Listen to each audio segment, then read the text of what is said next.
bolsas en México también terminaron al alza.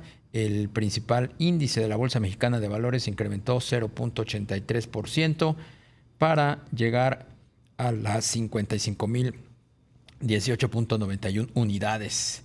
Por lo que hace al índice FTSE Viva de la Bolsa Institucional de Valores, creció 0.86% a 1.148.03 unidades.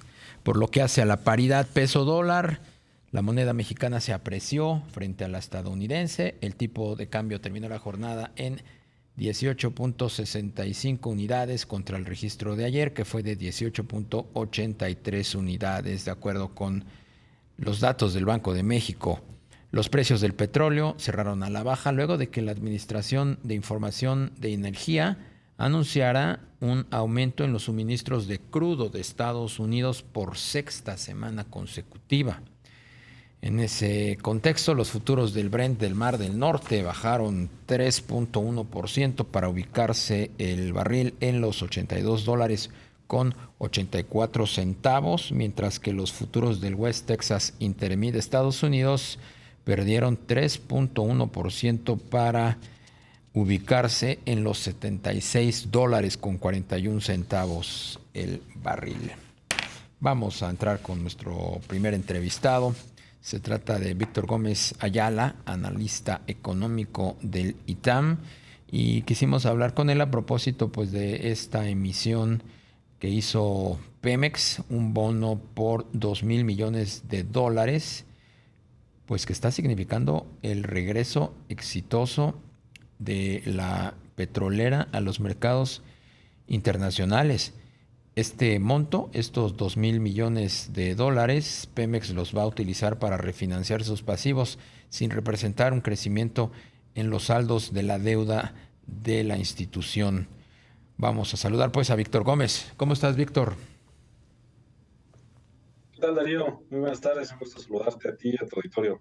Igualmente, Víctor. Bueno, pues el gobierno ya lo había dicho en la víspera el subsecretario de Hacienda, Gabriel Llorio, que esta administración pues no cejaría en sus esfuerzos por seguir apuntalando las finanzas de Petróleos Mexicanos. La pregunta aquí ¿es recomendable, es sano que el gobierno siga destinando cuantiosos recursos, en este caso pues deuda, para apuntalar unas maltrechas finanzas que pues no se ve que vayan a resolverse? Son más de $105,000 millones los que adeuda Pemex, y este año pues tendrá vencimientos por más de 5,000 millones. Efectivamente, Darío, el problema de la dinámica de endeudamiento que ha tenido Pemex en los últimos años no tiene que ver necesariamente con el nivel per se que ha alcanzado la deuda, alrededor de $105,000 millones.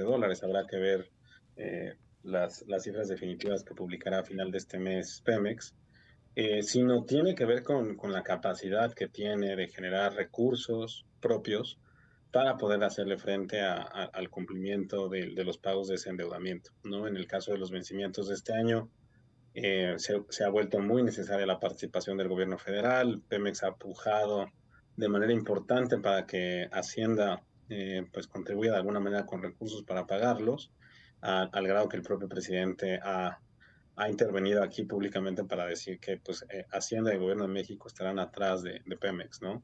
Y la pregunta, pues en este caso, sobre la capacidad de pago de la empresa, se relaciona directamente con el uso de los recursos públicos, porque si es el gobierno federal el que va a estar atrás de Pemex, eso quiere decir que los ingresos que tiene el propio gobierno federal o la capacidad de recurrir a los mercados financieros para hacerse llegar de recursos son los instrumentos que prevalecen en esta estrategia. Es decir, recae al final de cuentas el respaldo a Pemex directamente sobre dos variables críticas: la recaudación de impuestos que hace la Hacienda Público a partir de toda la actividad de empresas y ciudadanos del país, y por el propio compromiso que hace a nombre del gobierno federal la Hacienda Pública en los mercados internacionales con endeudamiento para financiar la deuda de Pemex, ¿no? Hace unos días la Secretaría de Hacienda anunció que va a pues registrar como deuda soberana la deuda de Pemex. ¿Eso qué indica?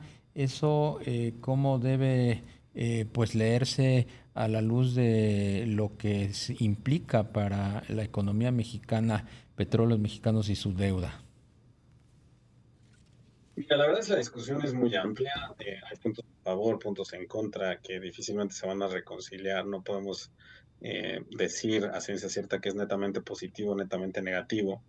Lo que sí podemos decir es que hay diferentes elementos que hay que tener en consideración. El primero de ellos es que la deuda del sector público como tal, esta que aproximadamente es 50% del PIB, de acuerdo con las cifras de Hacienda, incluye la deuda tanto del gobierno federal como de Pemex y como de otros entes públicos federales. En ese sentido, una garantía adicional o un respaldo sobre los vencimientos de la deuda de Pemex no tendría un impacto neto sobre el saldo. Sin embargo, existen consecuencias que no podemos anticipar en el efecto neto. Habrá que depender de las condiciones del mercado y de la manera en que esto se opere, porque puede afectar las tasas a las que se haga la colocación, ¿no? Un elemento central, por ejemplo, aquí es que la colocación que hizo por 2.000 millones de pesos, de dólares, perdón, Pemex el día de ayer, pues involucró una tasa de interés que es el doble de lo que paga un bono en dólares del gobierno federal al mismo plazo, ¿no? Entonces, ese tipo de características son las que pues se van a ver afectadas si el gobierno continúa apoyando a Pemex, probablemente más en detrimento del gobierno federal y más a favor de Pemex, pero pues el balance neto en temas del sector público federal agregado es el que podría inclinarse en un lado o en otro. Sin embargo, pues en la medida en que Pemex no mejore en la parte operativa, en la capacidad de generar rendimientos propios, pues esa dinámica en general tendería a empeorar sin esa mejora operativa de la empresa. Sí, es lo que te iba a decir, de qué sirve que se le siga metiendo, como dicen por ahí, dinero bueno al malo en un barril sin fondo en que se ha convertido Pemex si no reporta operativamente datos positivos. El año pasado fue un año excepcional para las petroleras del mundo, ExxonMobil encabezando la lista con ganancias espectaculares, inéditas, y en el caso de Pemex, pues perdiendo dinero. ¿Por qué? ¿Por qué Pemex pierde dinero en un ambiente ganar, ganar para el resto de las petroleras del mundo? Esto que comentas es bien importante. El año pasado las condiciones que fueron extraordinarias en ese sentido fueron los niveles de precios de las referencias internacionales del petróleo, que son marcadores para todos los crudos a nivel global, incluido la mezcla mexicana de exportación.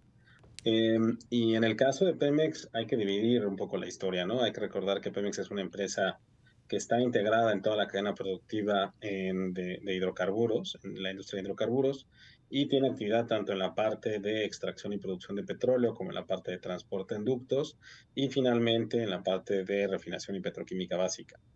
Y cuando analizamos al interior de Pemex el análisis, perdón, el comportamiento de sus segmentos, vemos que efectivamente la parte de producción y exploración, que es la que extrae petróleo y lo vende en mercados internacionales y a nivel local, pues tiene resultados muy parecidos a los que comentas de estas grandes petroleras a nivel global, ¿no? Sin embargo, cuando añadimos el factor relacionado con transformación industrial, que tiene que ver con los procesos de refinación y petroquímica básica, ahí es donde Pemex empieza a generar muchas pérdidas porque pues hay diferentes factores idiosincráticos a la compañía, temas del pasivo laboral, temas que tienen que ver con la eficiencia operativa, tienes temas que tienen que ver con la necesidad de inversión en el Sistema Nacional de Refinación, etcétera, y la cantidad de tareas que le ha asignado esta administración que en la medida en que van aumentando el ámbito de sus atribuciones, de sus tareas, de sus responsabilidades, pues multiplican de alguna manera también la magnitud de sus pérdidas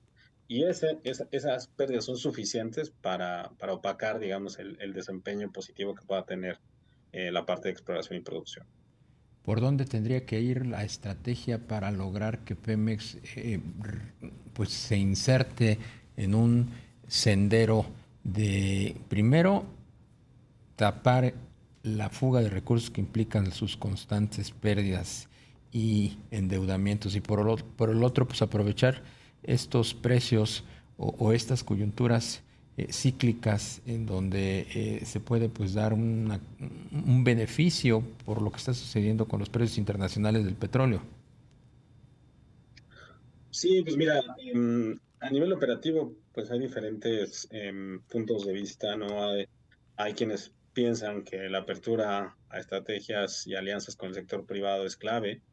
Y esto, a la manera en que se ha transformado la industria petrolera, pues digamos, el desarrollo de nuevos campos de inversión en formaciones no convencionales, etcétera, requiere de una cantidad mayor de recursos porque no solo son más difíciles, sino también la probabilidad de éxito es más baja. Y en ese sentido, pues la capacidad de asociarse con otras empresas, con otros participantes, le permitiría a Pemex no poner en juego exclusivamente sus propios recursos y los recursos del gobierno federal. Eso por un lado, y hay quien piensa que también el hecho de que se le baje un poco la carga fiscal a Pemex podría contribuir a que se reinviertan parte de los beneficios que obtiene por la venta de petróleo en la inversión eh, de su propia capacidad productiva. Y yo creo que una combinación de ambas cosas es deseable, sin embargo, pues eh, sí hay que tener muy clara esta segmentación entre los resultados de una parte de la operación en el segmento de exploración y producción y por el otro en la parte de refinación, porque la capacidad de generar rendimientos en uno y otro varía en función de las necesidades que tiene la industria y de los márgenes de operación de acuerdo a los ciclos de precios que tú mismo señalas. Víctor Gómez Ayala, analista económico del ITAM, te agradecemos como siempre la disponibilidad que nos das para poder platicar contigo. Muchas gracias, Darío. Que pases muy buena tarde y un saludo a tus redescuchas. Igualmente, bueno.